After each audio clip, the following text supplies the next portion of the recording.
I want to talk about the Highguard situation. So, matter of fact, before we get into that, let's look at the Steam charts real quick. Oh, there it is, Highguard. Popular today, search. Wow, not even 3,000. Just, just, just barely 2,900 24-hour player peak. And so, a former Highguard developer blames gamer culture for the downfall of the game.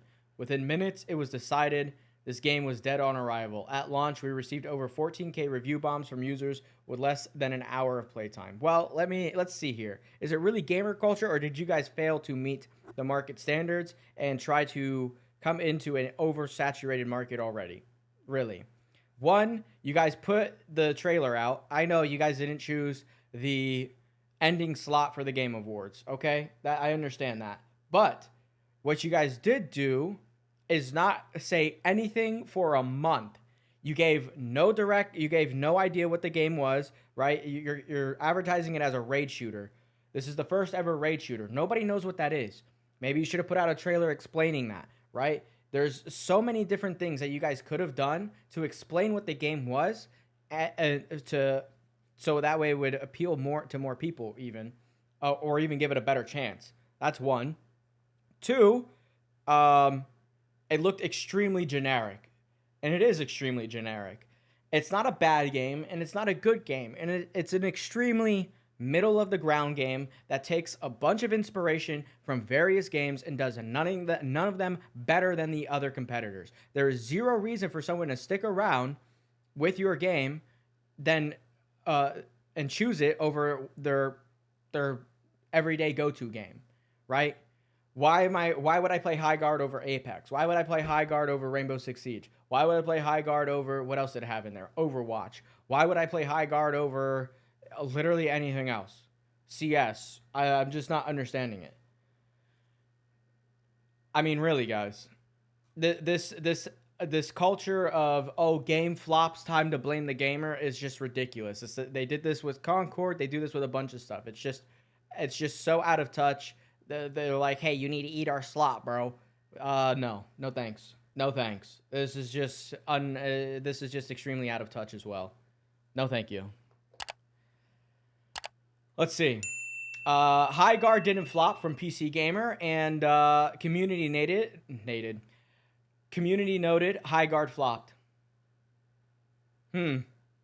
IGN.com articles. Wildlight hit with layoffs. Yep, if you guys don't know, they fired, hold on, Highguard layoffs. In case you guys don't know.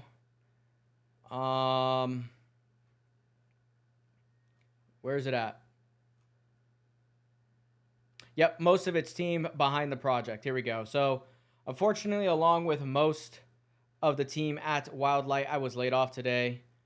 So they laid off a lot of people. Now, I do wonder how many of those people were, what's it called? Contracted. Usually, this happens with a lot of games where people will get contracted to do certain parts of the game. And then once the game is released, shortly after,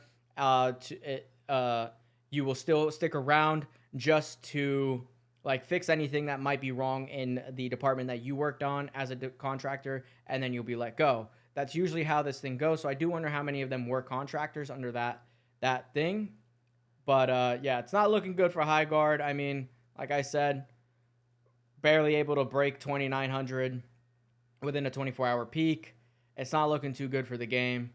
They even have a roadmap for 1 year's worth of content, but we'll see if they can even be around for that 1 year.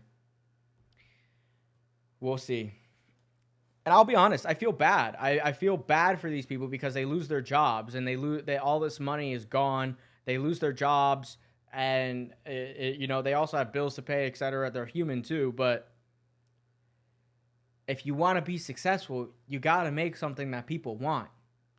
You got to come with a product that is able to compete with the competition. It's just that simple. That's basic business.